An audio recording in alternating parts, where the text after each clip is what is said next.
All right, Senator Roberts, over to you. Thank you, Chair, and thank you all for attending. And I'll make it clear I don't support climate action. Thank you, Malcolm. I appreciate that.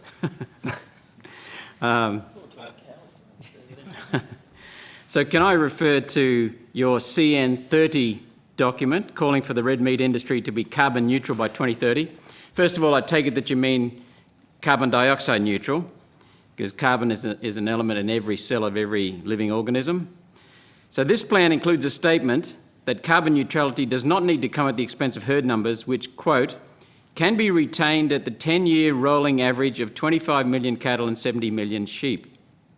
Is this a quote correct from your CN30 website page?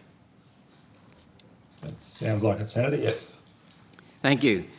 Mr. Strong, what is your starting herd size? The latest numbers that you have for herd and flock size, please. I think the current herd is about 6 million. Yes, that's correct. How much? 26 million. Thank you. I have a CSIRO figure for the long-term average herd size to the year 2000 of 35 million. Then the drought hit and the herd last Christmas... Optimistic. Sorry? I think that's a very optimistic Then the drought number. hit and the herd last Christmas was down to 27 million. So you're proposing a substantial reduction in current and potential herd size, are you not, from 35 down to 25? Could we check where you got 35? CSIRO. Have you got a report date or anything No, we could check? Yeah. Don't think so, but we got it from the CSIRO. So probably two things, Senator. The 35 isn't right. Sorry? And the first one is the 35 isn't right. Is not right. But the second one, which is more important, is that since we wrote the roadmap, which has been updated progressively, we've been clearer and clearer, if that's possible, that the investments we're making and the goals that we have for CN30 are not reliant on or driven by a reduction in the herd. They're absolutely driven by things which will align with productivity and profitability for the sector. I'm having difficulty hearing you, but let's continue. So you're allowing the rural sector to keep 70 million sheep, which is pretty generous of the MLA. Can you tell me the number for the Australian sheep flock in the very worst year of the drought when graziers were shooting starving animals? So the premise of your question is not right either, Senator. We're not allowing anybody to do anything as the flock size is concerned. Mr. Strong, you might just have to lean towards your microphone. You're cutting in and out a bit there.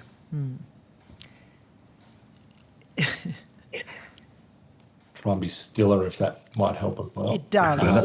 It does. Okay.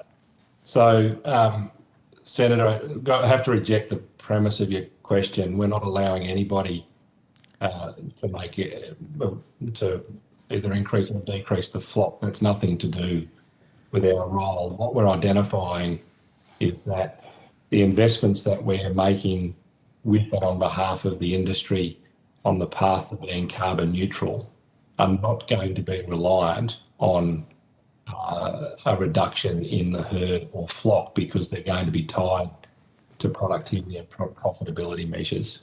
So we are very aware that there's discussion and arguments that things like a carbon neutral goal are reliant on limiting livestock numbers or reducing production or profitability, and we completely reject those.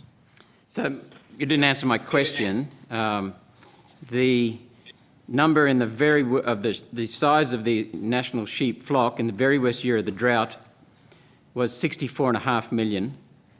That was a 100-year low, wasn't it? No, I don't think those numbers are right, Senator. Are you talking about most recently? Are you talking about the most recent numbers in the last couple of years? I'm talking about the year in the latest drought when the numbers were lowest was 64.5 million sheep, and that was a 100-year low. Did you? Okay. Is this a CSIRO Yes. number as well? All right. It would be good to go back and find where those numbers came from.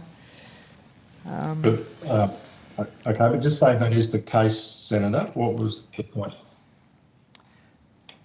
Sorry? What was your question? Just say that is the case, that the 64 is That was the a number. 100-year low, wasn't it? So the most recent low was, I think, was the low for 100 years. Yes, it's been. Okay. The same flock got to the lowest level that we've known for a long time. Yep. What was the size of the flock at the start of the drought in 2000? So the drought from 18 and 19. No, It's completely separate droughts. What do you? well, in some areas they are, in some areas they're not. So what was the size of the flock in 2000? So sorry, Senator.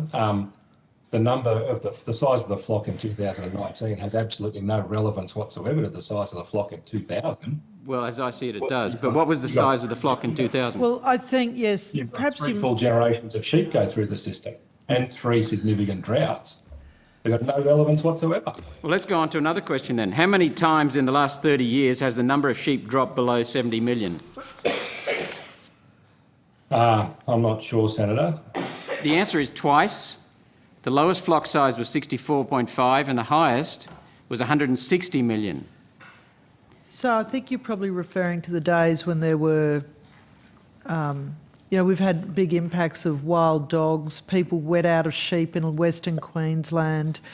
There's, yes, a huge number of influences on those numbers.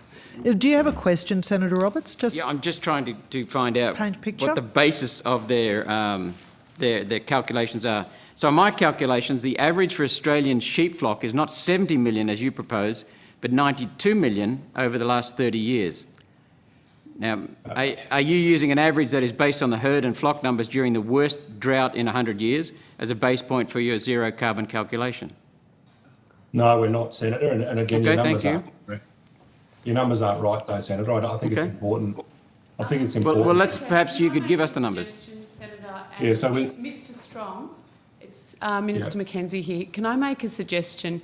Rather than debate the veracity of each other's figures, it might be useful, Mr. Strong, if you could give the Senator some comfort by taking these questions on notice and then getting back to him with, once you've had a chance to actually look at the detail, answer his questions about flock numbers and herd sizes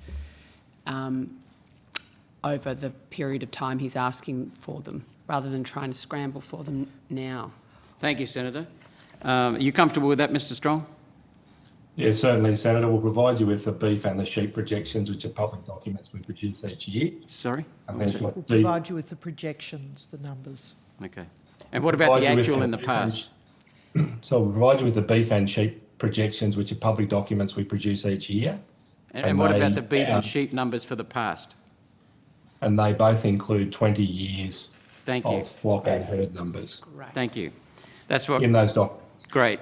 So this Meat and Livestock Australia Red Meat 2030 vision document that I have here promises you will double the value of sales of Australian red meat, whilst, as we have just seen, freezing herd and flock numbers to what I say at the moment are drought levels.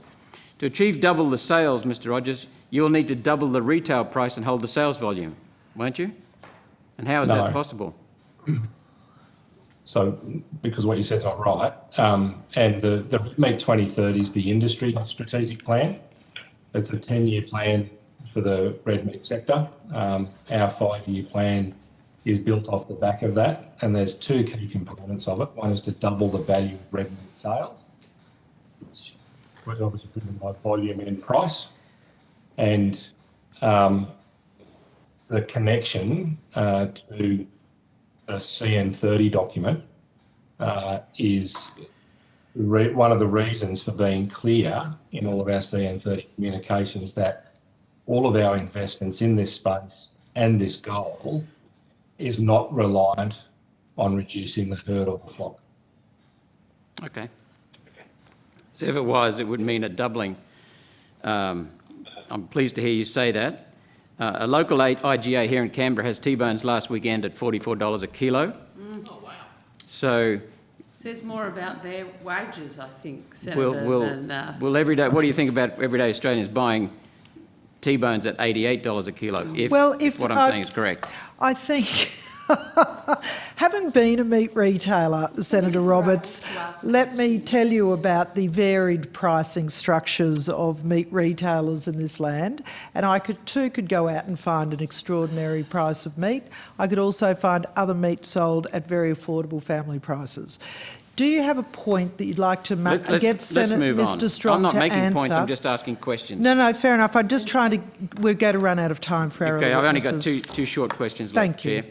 Mr. Strong, did the MLA put in a submission to the RRAT inquiry into the definition of meat and other animal products, the inquiry into labelling of fake meat? No, Senator, we did not.